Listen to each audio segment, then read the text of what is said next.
Olá! A gente costuma ouvir que a guerra na Síria é uma questão de religião, de política, mas e se o verdadeiro motivo estiver escondido debaixo da terra, numa história cheia de oleodutos e operações secretas? Hoje a gente vai mergulhar na análise provocadora de Robert F. Kennedy Jr., que faz a pergunta: por que não nos querem na Síria? E olha, essa análise toda parte de um lugar muito pessoal. O autor, o Kennedy Jr., conta que o assassinato do pai dele foi o que o moveu a tentar entender de verdade o impacto da política externa americana.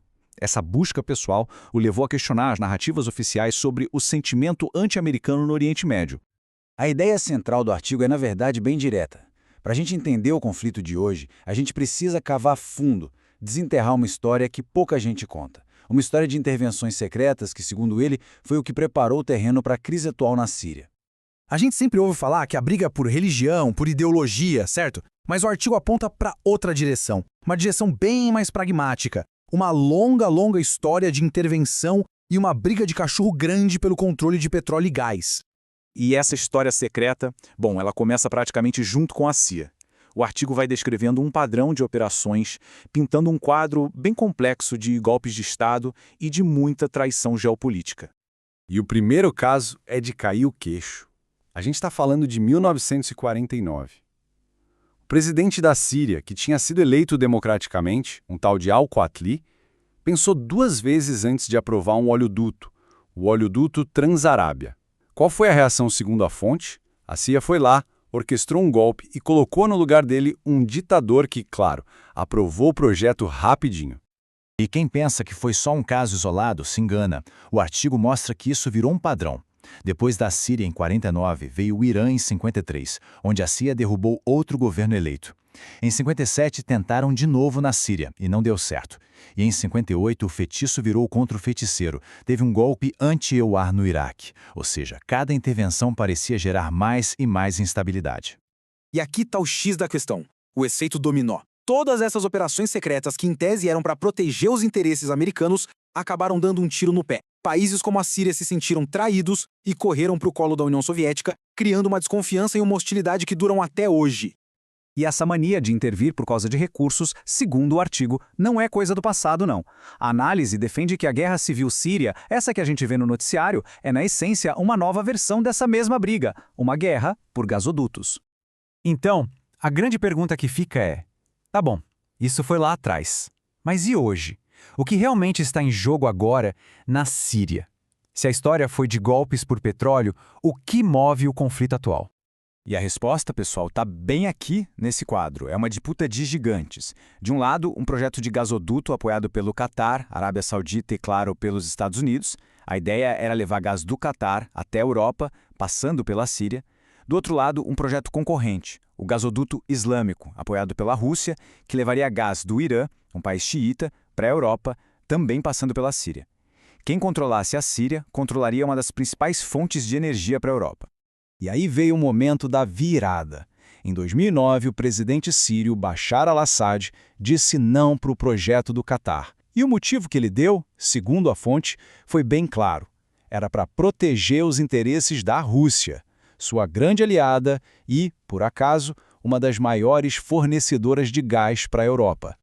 E a consequência dessa decisão, segundo a análise do Kennedy, foi pesada e imediata. A partir do momento que o Assad disse não, as agências de inteligência do Ocidente e seus aliados do Golfo teriam batido o martelo. Esse cara tem que sair. E o plano seria fomentar uma insurgência para tirar ele do poder. E é aqui que entra um conceito-chave para entender essa bagunça, a tal da guerra por procuração. A Síria virou o tabuleiro de um jogo muito maior. Potências de fora, em vez de mandarem seus próprios exércitos, começaram a financiar e a armar grupos locais para lutar por seus interesses econômicos lá dentro. Bom, como a gente sabe, toda ação gera uma consequência, né? E muitas vezes são consequências que ninguém esperava. Essa próxima parte da análise foca exatamente nisso, nos resultados desastrosos dessas políticas, principalmente no surgimento do Estado Islâmico.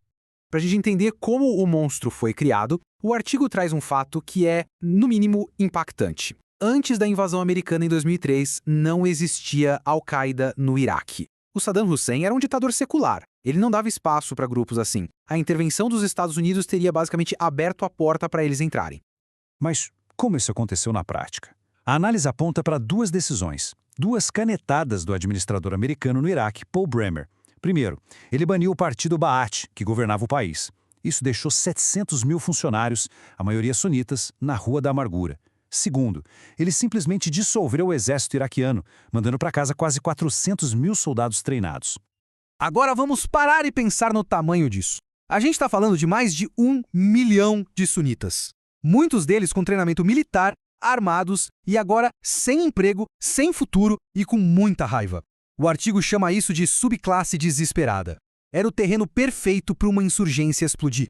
E aí os pontos se conectam. Essa massa de gente abandonada e revoltada se tornou o coração do que viria a ser a Al-Qaeda no Iraque. E esse mesmo grupo, anos depois, evoluiu, mudou de nome e se tornou o temido Estado Islâmico, ou ISIS, que depois se espalhou como fogo pela Síria.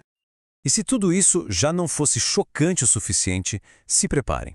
O artigo cita um relatório da própria Inteligência de Defesa dos Estados Unidos de 2012. Esse documento não só previu que um Estado extremista ia surgir no leste da Síria, como dizia que esse era exatamente o que as potências que apoiam a oposição querem para isolar o regime do Assad. É inacreditável. Ok, depois de revirar essa história toda, quais são as conclusões? A análise do Kennedy não fica só apontando os problemas, não. Ela termina com um argumento final e, quem sabe, um caminho para sair desse ciclo. Para o autor, o erro estratégico central está naquela velha lógica do "o inimigo do meu inimigo é meu amigo". Ele lembra do caso do Afeganistão, quando os Estados Unidos armaram os Mujahideen para lutar contra os soviéticos, e depois esses mesmos grupos se voltaram contra os americanos. A história, segundo ele, não para de se repetir. Então, como quebrar esse ciclo vicioso?